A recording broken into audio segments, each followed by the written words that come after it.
Contre le terrorisme ne doivent pas se concentrer uniquement sur le plan sécuritaire. C'est presque la grande vision adoptée de l'Égypte vis-à-vis de cette maladie affectueuse. Mesdames et messieurs, bonsoir, je suis Hanifa. Émission semi-quotidienne, votre émission bien sûr les dernières 24 heures ou même durant les 40 éditions par les efforts de la lutte contre le terrorisme déployés de la part de l'Égypte. Et bien sûr, il y avait quelques déclarations très importantes faites dans l'Égyptien Fattah el-Sisi durant sa rencontre avec le chef de la diplomatie britannique. Performance de l'État égyptien vis-à-vis de la lutte contre le terrorisme aux différents niveaux. Comme nous le savions, commencer à lui demander comment vous êtes, en quelle situation vous êtes arrivé. Le terrorisme, bien sûr, nous le savions nous tous les grands pays, même actuellement, qu'ils essayent bien sûr de mettre fin ou essayer bien sûr de combattre ce phénomène. Oui. Mais sur la scène ou sur le terrain, c'est une autre chose tout à fait complètement différente. Oui, j'ai une autre question très importante, c'est que l'Égypte a critiqué la suspension jusqu'à maintenant de la part de la Grande-Bretagne ou du Royaume-Uni en ce qui concerne les vols touristiques vers l'Égypte et le ministre égyptien des Affaires étrangères justifiable cette décision britannique, c'est-à-dire la suspension des vols touristiques britanniques vers l'Égypte. Donc, notamment à la lumière des dernières mesures sécuritaires adoptées dans les aéroports égyptiens. Pourquoi, jusqu'à maintenant, on trouve qu'elle... Oui. Mais ce qui se passe actuellement, je ne sais pas, c'est quelque chose de drôle, en disant que l'Égypte n'a pas pris des mesures de sécurité. Tandis que dans des pays, différents autres pays, qui sont beaucoup plus loin que nous, oui, dans ce domaine-là, je vous assure, bien sûr, vraiment... et le terrorisme frappe partout, et le terrorisme oui, frappe partout. Donald Trump, par exemple, le président américain, a fait une déclaration où n'est plus Paris, et par conséquent, on trouve qu'il y a une réaction officielle de la part de la France au niveau même présidentielle, mais en tout cas, le terrorisme frappe partout jusqu'à maintenant. Comme vous venez de nous souligner, c'est l'Égypte qui se trouve actuellement presque le seul État égyptien qui essaie de lutter contre le terrorisme dans ces conditions très, si je peux dire, très majeures ou très majeures dont se trouve actuellement l'Égypte. En tout cas, je dois vous remercier infiniment pour cette intervention téléphonique, monsieur. Permettez-moi de vous dire quelque chose avant de vous quitter, s'il vous plaît. Je vous écoute. J'aimerais bien, j'ai le plaisir d'envoyer quelques petits mots à notre grand héros, le président ici, en lui demandant d'être un peu sévère, avoir un peu de méchanceté avec ces gens-là. Oui, je dois vous saluer encore une fois. Merci beaucoup pour cette intervention téléphonique et nous avons d'autres dossiers à discuter durant cette édition, chers téléspectateurs, mais très vite, nous devons jeter un coup d'œil sur les dernières évolutions qui ont eu lieu dans le dossier syrien. Et comme vous savez, plusieurs attentats sanglants ont frappé samedi la Syrie, démontrant que le cycle de violence n'est pas terminé. Parallèlement, à Genève, on trouve que les diplomates s'activent, mais n'ont pas encore réussi à rentrer dans le vif.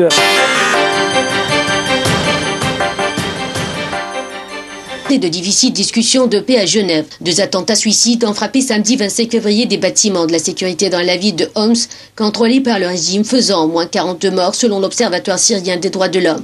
Le chef des renseignements militaires de Homs a été tué dans ces attaques, selon indiqué cette série d'attentats conduits, d'après son communiqué, par 5 kamikazes. Vendredi 24 février, un attentat suicide revendiqué par le groupe terroriste Daesh avait fait plus de 77 dans la province de Hama, au centre, conduite par l'aviation russe ou syrienne, selon l'OSDAD. Mais aucune question de procédure et encore moins de fond ne semble réglée. Ce sera un processus long et difficile, a répété vendredi Michael Contet, assistant de Staffan de Mistura, lors d'un point de presse. Quant à la question de savoir si les négociations se feront, des discussions. Gouvernance, constitution et élection. Mais la gouvernance du pays, les représentants de l'opposition réclament un organe de transition ayant tous les pouvoirs. Pays où les 2 capitales se dirigent actuellement vers une nouvelle entente, c'est presque la grande question.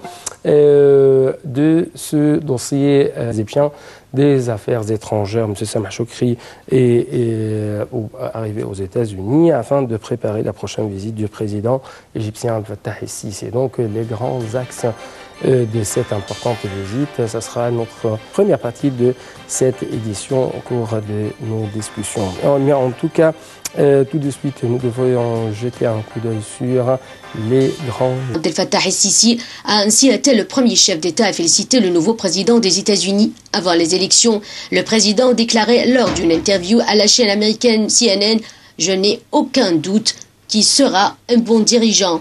Lors de son voyage à New York en septembre dernier pour assister à l'Assemblée générale de l'ONU, le président el-Sisi avait accueilli un leader du monde musulman durant sa campagne. Trump avait allié des propos que le président égyptien n'a pas tardé à reprendre à son compte. Pour adresser, souligne que l'Égypte et les États-Unis entretiennent des relations stratégiques spéciales depuis plusieurs décennies. Coup de considération pour ce pays, c'est pour cette même raison que le Caire sera la première destination de Trump. Il a connu un certain froid après la résolution du 30 juin 2013 et la chute du régime des frères musulmans. Les Américains voyaient alors d'un mauvais œil la trajectoire politique du nouveau pouvoir en Égypte. L'administration des libertés en Égypte. Des mesures qui ont exaspéré le Caire et l'ont poussé à se rapprocher de la Russie. Selon les politologues égyptiens, il est probable que Donald Trump adopte une politique différente de son prédécesseur. Il a annoncé qu'il ferait de la lutte contre Daesh et contre les djihadistes une âpre lutte contre les djihadistes dans la péninsule du Sinaï. Une telle politique mettrait donc les deux pays sur la même longueur d'onde. Selon les analystes, si Trump durcit la politique de lutte contre le terrorisme, bien sûr, cela va rapprocher l'Égypte et les États-Unis, mutuelle entre les deux présidents, contrairement à ce qui s'est passé durant les 2 ou 3 dernières années.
Donc c'est le temps de discussion de ce dossier très important. Il s'agit de relations entre les États-Unis et l'Égypte.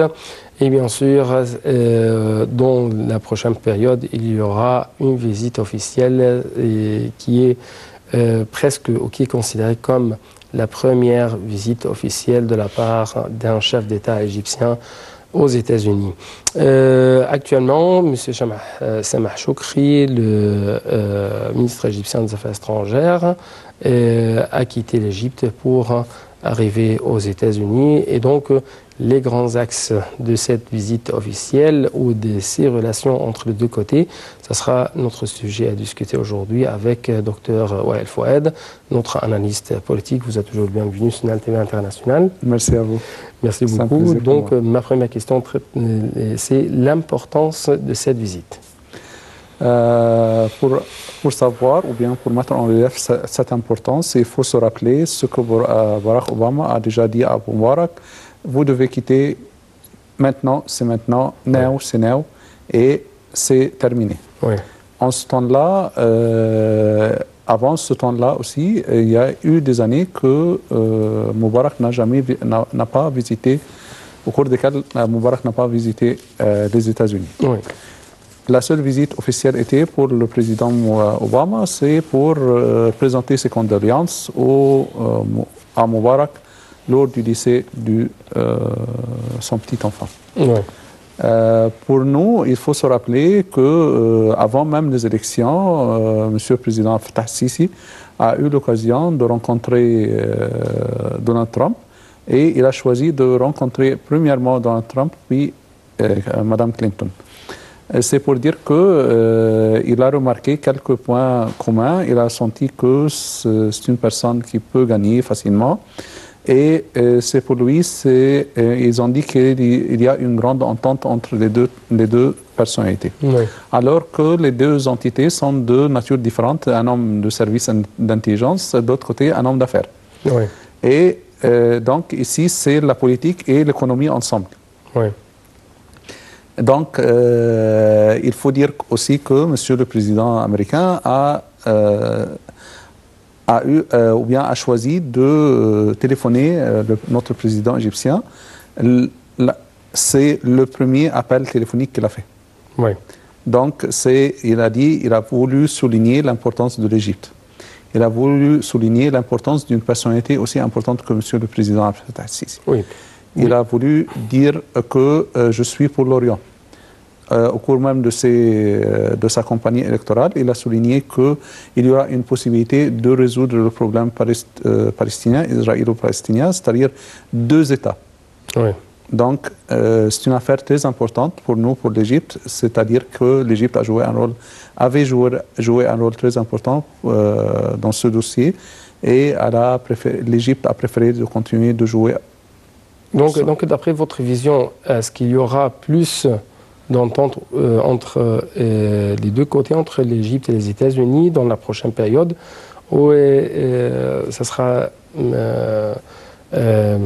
plus ou moins, il y aura quelques ententes dans quelques sujets et des accords dans d'autres sujets?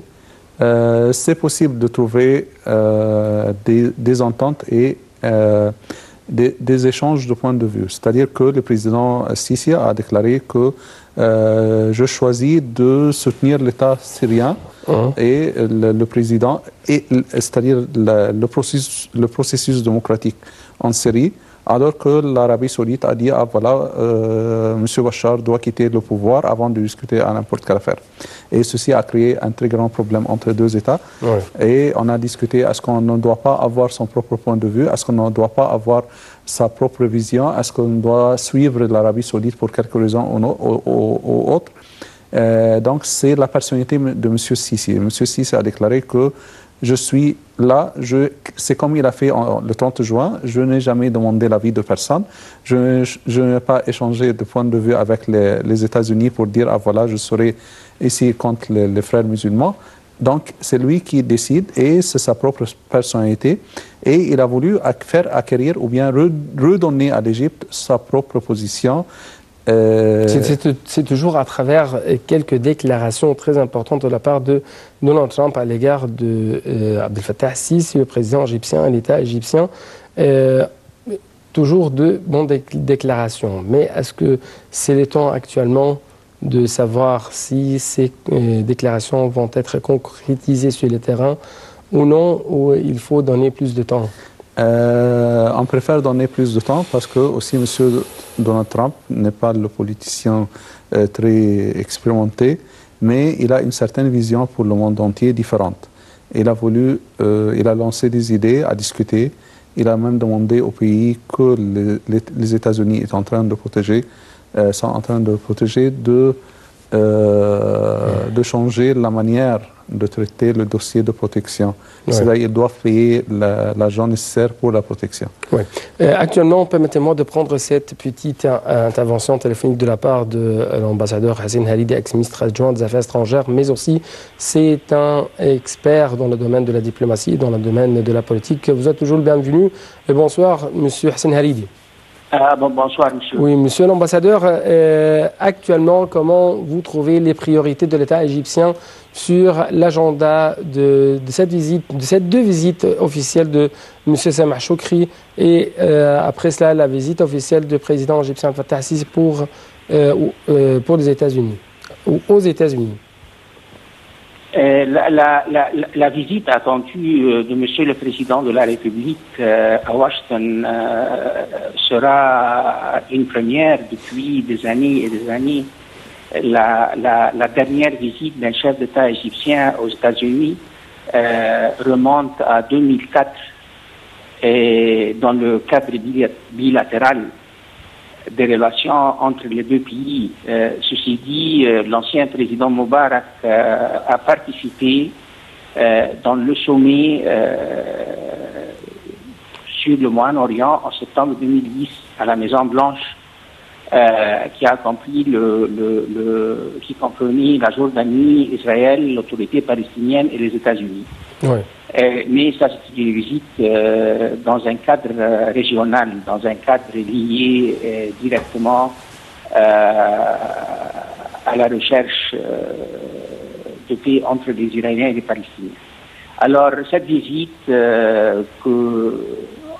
on attend, la visite présidentielle à Washington, sera une première et certainement on espère que ça va ouvrir une nouvelle phase plus prometteuse dans les relations bilatérales entre les deux pays. Les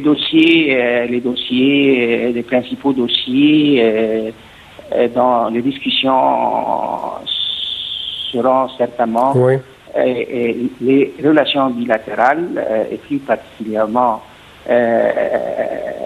l'assistance militaire américaine à l'armée égyptienne et la coopération avec les Américains dans le domaine de la lutte contre le terrorisme. Pas seulement à l'intérieur de l'Égypte, mais aussi dans un cadre régional plus large qui comprendrait le Levant et l'Afrique du Nord. Oui. D'un autre côté, je crois, autre dossier important, c'est la stratégie américaine de lutter et combattre le terrorisme au Moyen-Orient et comment l'Égypte, quelle sera la participation, comment définir la participation égyptienne dans ce domaine. J'ajouterai la crise en Syrie et en Libye et comment l'Amérique de M. Donald Trump peut aider pas seulement l'Égypte, mais les pays voisins de la Libye et les Libyens eux-mêmes à parvenir à une paix qui va rétablir l'autorité de l'État libyen. Oui, mais il y a quelques jours, par exemple, il y avait une déclaration très importante faite par l'Égypte et la Jordanie, pas de concession en ce qui concerne la création d'un État palestinien ayant pour Jérusalem-Est comme capitale. Donc, ça sera un autre sujet ou une autre priorité sur l'agenda qui va figurer, bien sûr, sur l'agenda égyptien durant cette visite officielle. Certainement, le dossier israélo-palestinien et les pourparlers de paix entre les deux parties aura une place importante dans les discussions. Et la visite présidentielle attendue vient après les négociations, les discussions, les contacts entre Israël et les États-Unis lors de la visite de M. Netanyahu, le Premier ministre israélien, à Washington ce mois-ci. Alors, et on a entendu tous les propos de M. Trump et l'interprétation israélienne et plus spécialement l'extrême droite israélienne. Oui. Et ces propos, permettez-moi de dire une autre fois que selon l'administration américaine, Washington est prête à soutenir n'importe quel accord de paix entre les Palestiniens et les Israéliens, soit les deux États ou soit n'importe quel autre État. Alors, l'interprétation de ces propos était que la diplomatie américaine laisse tomber la solution de deux États. Oui. Mais plus tard, c'est-à-dire depuis 2 ou 3 jours, il y a d'autres propos attribués au président américain dans lesquels il a précisé qu'il soutenait ou qu'il soutient la solution de deux États. Alors, et certainement, lors de la visite de Monsieur le Président Assisi à Washington, ce sera une occasion que l'Égypte, pas seulement en son nom, mais au nom des Arabes, de mettre l'accent sur le fait que la solution des États est, à vrai dire, la seule solution fiable du conflit entre les Palestiniens et les Israéliens. Oui, monsieur l'ambassadeur, je dois vous remercier infiniment pour cette intervention téléphonique et pour votre analyse. Merci beaucoup. Merci beaucoup. Merci beaucoup, monsieur. Et de retour à vous, monsieur El Fouad, notre analyste politique qui se trouve aujourd'hui au studio de l'INTV International. Donc, il y a cette question de l'État égyptien, l'État plutôt palestinien, ayant pour capitale Jérusalem-Est. Pas de concession sur ce sujet de la part des deux pays arabes qui ont fait la paix avec Israël. Aujourd'hui, c'est bien sûr, c'est une question qui attire beaucoup l'attention du peuple égyptien. Comment vous trouvez jusqu'à maintenant la vision de Donald Trump et de son administration, bien sûr, vis-à-vis de ce sujet? Au début, il a dit, voilà, on va transférer l'ambassade,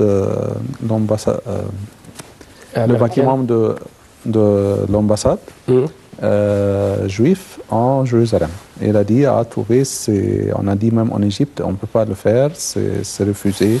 Monsieur le Président égyptien a déclaré que ce n'est pas une bonne idée et vous devez revoir votre propos. Après cela, on a trouvé sur des sites d'internet que M. Trump a déclaré qu'il est pour la solution des deux États en plein paix, chacun a sa propre Jérusalem, si on veut dire.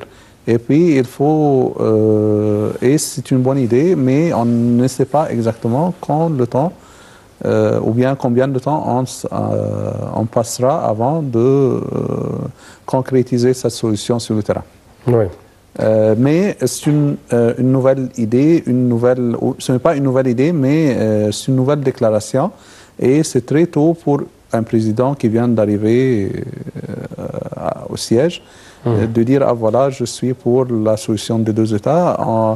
Dans le temps, on est habitué à dire, ah voilà, on va transférer l'ambassade juive en Jérusalem et c'est terminé. Oui. En ce qui concerne le dossier syrien,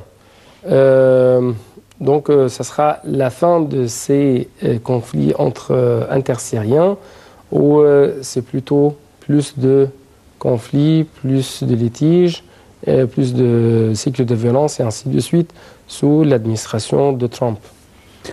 Genève 4 dit ou bien nous fait comprendre que ce n'est pas si facile que ça de terminer toutes ces litiges et de commencer une nouvelle ère et de commencer les... Mais est-ce que Donald Trump a cette volonté de terminer ce dossier? Au fond, oui, parce qu'il lance un appel à la paix internationale. Mais est-ce que ce sera très tôt ou bien très bientôt? On n'est pas encore sûr.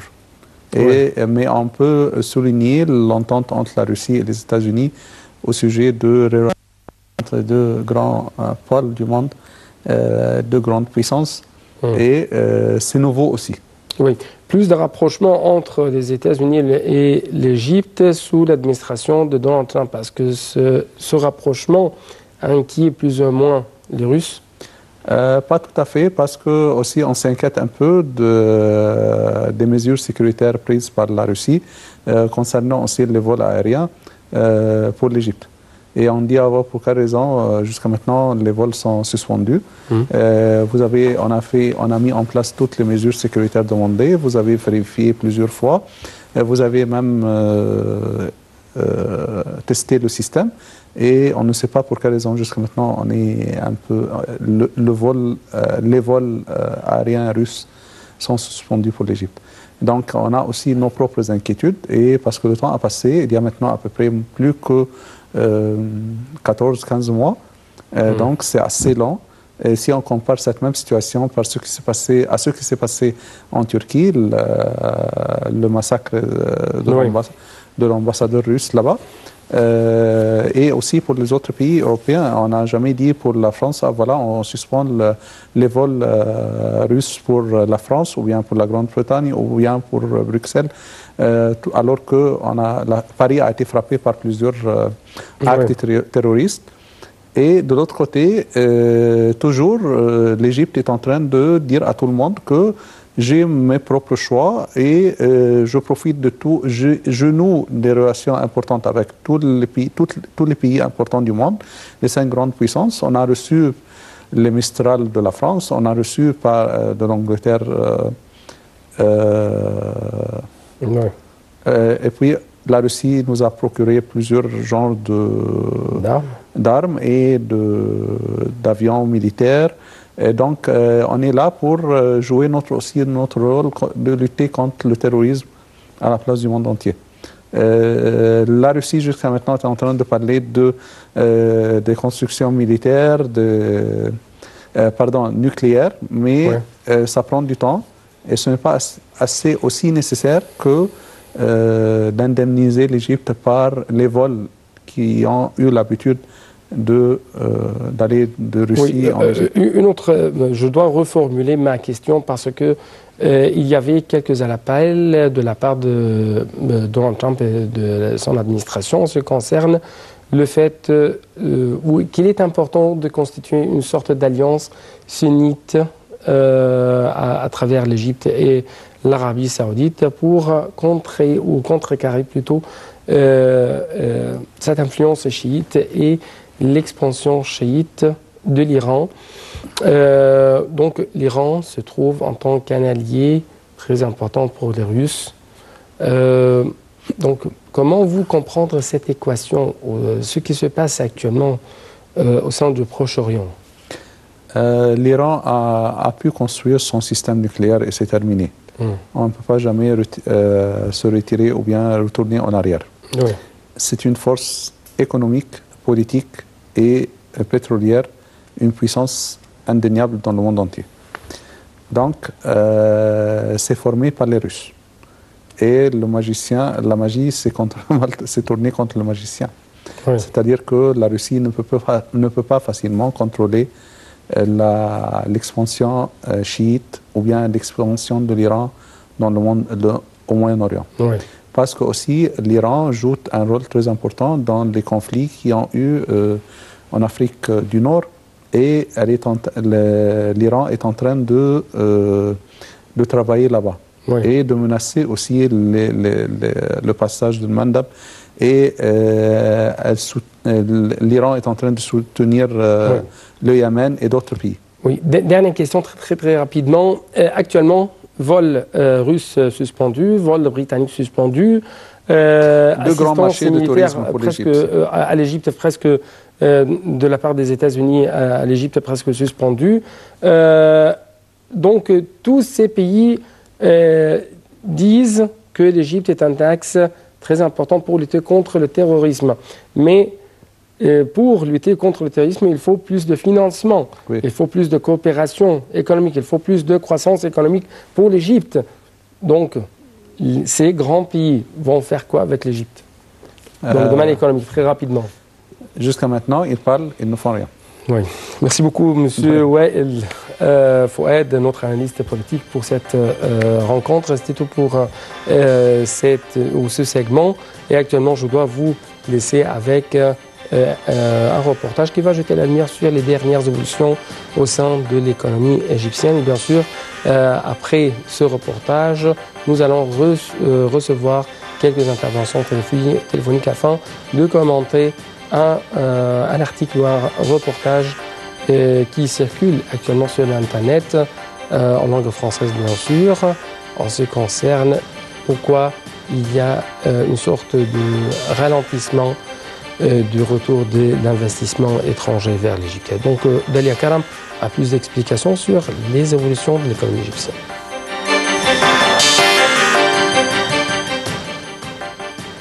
La situation économique en Égypte reste fragile avec des déficits publics élevés, un secteur bancaire vulnérable et des réserves de change encore à un faible niveau, a reconnu la sénatrice Catherine Morin-Desailly, présidente du groupe d'amitié interparlementaire France-Égypte, en ouvrant le colloque sur l'Égypte organisé par Business France et le Sénat au Palais du Luxembourg le 20 février courant. Mais pour elle, les atouts du pays des pharaons ne peuvent pas être ignorés. Un marché de 100 millions d'habitants en 2020, un programme de réforme structurelle, la zone économique du Suez, l'essor des énergies renouvelables, l'appui au développement des petites et moyennes entreprises, le tourisme, les infrastructures et les petits et moyens projets. La sénatrice a salué les décisions politiques emblématiques prises sous la férule du président Al-Sisi. Elle a accepté une aide de Fonds monétaire international de 1,5 milliard de dollars conditionnée à un programme de réforme rigoureuse et laissé flotter la livre égyptienne, ce qui aurait été impensable autrefois. Par ailleurs, le ministre égyptien du Commerce et de l'Industrie, Tarek Kabil, a rappelé que depuis 2014, des projets à grande échelle étaient lancés, comme le renforcement du canal de Suez et la construction d'une plateforme logistique et industrielle autour. Des permis en matière d'énergie ont encore été délivrés, a-t-il rapporté. La production d'électricité a été accrue de moitié. On a notamment construit une centrale avec Siemens et un objectif de 20% d'énergie renouvelable, surtout solaire, a été fixé à l'horizon 2020. Autre grand projet selon le ministre, la construction des 3 villes, de 3 nouveaux ports et la mise à niveau de 3 autres autour du canal de Suez et la mer Rouge. Tarek Kabil a aussi confirmé la poursuite du méga-projet de Triangle d'Or, un vaste plan en Haute-Égypte entre les villes de Kena, Safaga et Kosséa, visant à transformer ces villes à exploiter les ressources minières, le phosphate et l'or disponibles dans la zone, à valoriser les terres agricoles et à faire émerger le tourisme dans une région enclavée et peu dynamique jusqu'à présent. Environ 1,5 million d'hectares de terre doivent encore être assainis dans le pays. Un plan industriel et une stratégie industrielle et commerciale doivent être menés dans plusieurs secteurs comme la chimie, le textile, la construction, de construction, pour lesquels des incitations spécifiques sur 5 ans seront proposées, a encore promis le ministre. Il a par ailleurs ajouté que l'Égypte va retrouver dans les années à venir son autosuffisance en matière gazière qui a été perdue en raison de l'épuisement de ses ressources, avec l'exploitation par Eni d'un nouveau gisement énorme, Zohr. Avec 850 milliards de mètres cubes de réserve, un investissement annoncé de 7 milliards de dollars. En décidant de laisser flotter sa monnaie, expliquaient les économistes, l'Égypte a vu la livre dévaluer de 50% par rapport au dollar et à l'euro, ce qui a mécaniquement entraîné une forte hausse des produits importés, mais aussi amélioré la compétitivité du Made in Egypt.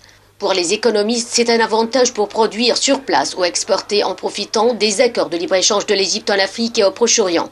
À cet égard, le Caire soutient la constitution de la zone de libre-échange tripartite devant ainsi regrouper les blocs économiques du marché commun de l'Afrique orientale et australe, la COMESA, de la Communauté de développement de l'Afrique australe, la SADC, et de la Communauté d'Afrique de l'Est, le AC. Pour autant, le chômage et l'inflation sont élevés après des mesures coûteuses en matière sociale qui ont dû être mises en place, comme l'instauration de la TVA et la baisse des subventions, conformément au programme de réforme adopté par le gouvernement pour relancer l'économie égyptienne.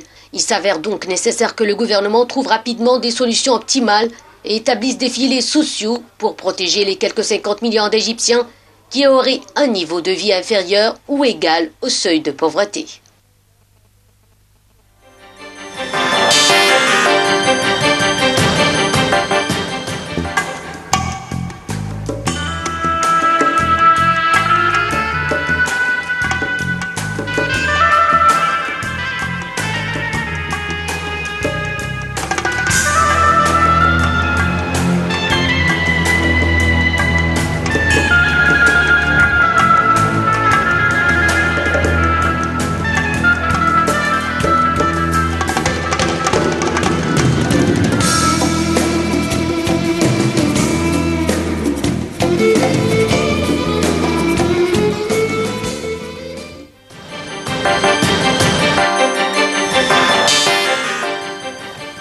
Donc, comme vous venez de regarder, chers téléspectateurs, la présidente du groupe d'amitié interparlementaire France et Égypte, Madame Catherine Morin-Desalegn, a reconnu, je cite, que la stabilité politique est retrouvée, la sécurité est assurée sur tous les territoires, à l'exception de quelques zones comme, selon ces termes, le Sinaï et la frontière avec Gaza. Et en même temps, l'Égypte récupère aussi progressivement sur le front économique. Donc, c'est une reconnaissance très importante de la part, ou c'est un témoignage même très important de la part de cette parlementaire française. En tout cas, actuellement, il y a un article qui circule sur quelques sites internet francophones et français en ce qui concerne le retour des investisseurs étrangers vers l'Égypte a besoin plus de temps. Donc pourquoi ça sera notre question et des réponses vont arriver à partir de la France ou même à partir de Bruxelles, c'est-à-dire à partir de la Méditerranée. En France, par exemple, ou à partir de France, nous parlons, ou à partir de la France actuellement, se trouve M. Albert Tagnos, et c'est notre invité qui va nous parler de l'investissement étranger vers l'Égypte. M. Albert Tagnos, c'est un expert bien sûr dans le domaine de l'économie, mais aussi c'est un président de l'association du partenariat égypto-français. Vous êtes toujours le bienvenu sur NALTV International, M. Albert Tagnos. Oui, je suis toujours dans cette action pour des investisseurs et j'essaye à tout prix que en France, les Français, les Européens puissent avoir une image plus exacte, plus objective de ce qui se passe en Égypte dans les investissements, soit bancaires, c'est-à-dire l'argent des Égyptiens qui sont à l'étranger, qui investissent beaucoup dans les banques maintenant, puisque les banques en Égypte, vous savez qu'ils donnent un taux très intéressant, qui est arrivé même à 20%. Donc ça, c'est une chose. Mais j'étais surpris la semaine dernière quand je passais à Hurghada et j'ai trouvé pas mal des Français qui sont là en train de chercher des terrains pour faire des clubs, comme dans le temps, le Club Med. Et ils cherchaient des endroits aussi à Luxor pour mettre le poids afin de trouver ou d'investir dans les hôtels. Oui. Donc, il y a des investissements bancaires et dans les terrains, et dans les hôtels, et dans le domaine aussi de la technique des machines et des entreprises d'agriculteurs. Oui, mais jusqu'à maintenant, comment vous trouvez l'image de l'environnement de l'investissement de l'Égypte en France, par exemple? Écoutez, moi je pense que chaque Égyptien vivant à l'étranger doit véhiculer ce qui se passe actuellement en Égypte. Véhiculer le sens que l'Égypte, c'est un pays sûr, même s'il y a de temps à autre des petits débordements, mais c'est un pays sûr. Oui. Deuxièmement, que l'Égypte, c'est un pays qui est encore vierge pour les investissements. C'est-à-dire que nous devons passer le message aux Européens que les investissements actuellement en Égypte semblent beaucoup plus intéressants que dans la plupart des autres pays. C'est pas parce que je suis égyptien, mais je suis très motivé à voir beaucoup des investisseurs qui puissent venir voir par leurs propres yeux ce qui se passe actuellement en Égypte. Oui. Donc, ils ne seront pas déçus parce que dans l'activité économique, il y a des choses qui sont stables, c'est-à-dire sur le plan sécuritaire, il y a une grande sécurité. Sur le plan politique, nous avons un président qui a une prévoyance exceptionnelle, Oui. et exceptionnelle dans la prévoyance. Nous avons un groupe de travail qui occulte les mérites de l'Égypte partout dans le monde. Donc, je pense qu'on est actuellement dans une machine positive qui est en train de donner de la vapeur pour améliorer la situation économique, financière, bancaire, commerciale. Oui. Donc, je pense que les choses s'arrangent positivement et je suis sûr que d'ici quelques mois, on verra le fruit de ce travail que le président Abdel Fattah. Oui, mais est-ce que c'est la même vision ou cette même vision est partagée par les investisseurs français? C'est presque notre dernière question. Écoutez, s'ils sont là, si je les ai trouvés à la mer Rouge, si je les ai trouvés à Luxor, si je les ai trouvés à Assouan, c'est qu'il y a quelque chose qui se passe. C'est qu'ils ouvrent les yeux, ils se déplacent, ils cherchent, et je pense que le gouvernement égyptien fait, mais doit faire plus, de la promotion à l'étranger pour les investisseurs européens et français. Nous devons tous œuvrer, nous devons travailler pour que l'amitié France-Égypte doit être du concret, pour que l'amitié France-Égypte donne ses fruits, mais d'une façon concrète, et nous devons tous œuvrer à ce qu'il y ait l'union du peuple. C'est une amitié très ancienne entre la France et l'Égypte, et nous devons tous œuvrer pour que cette amitié donne des fruits, et le fruit, c'est par des projets de parrainage, c'est par des projets de comment faire, de savoir faire. Et bien sûr, ça ne suffit pas, ou les bonnes déclarations ne sont pas suffisantes, mais c'est toujours les actes. Ce qui compte enfin, c'est les actes. En commun. Oui, et bien sûr, les amitiés doivent être concrétisées à travers de projets communs, à travers même des partenariats pour les intérêts de deux peuples, l'intérêt les deux parties de la Méditerranée. Monsieur Albertanios, je dois vous remercier infiniment pour cette intervention. Je suis ravi d'être avec vous et j'espère que le message de l'amitié France-Égypte peut passer par des projets concrets. Voilà. Oui, merci beaucoup pour ce dernier message. Ce dernier appel. Merci beaucoup. Et c'était tout pour cette édition, chers téléspectateurs. J'espère que vous pouvez passer un agréable moment sur Nal TV International. Mais il ne me reste que vous dire au revoir.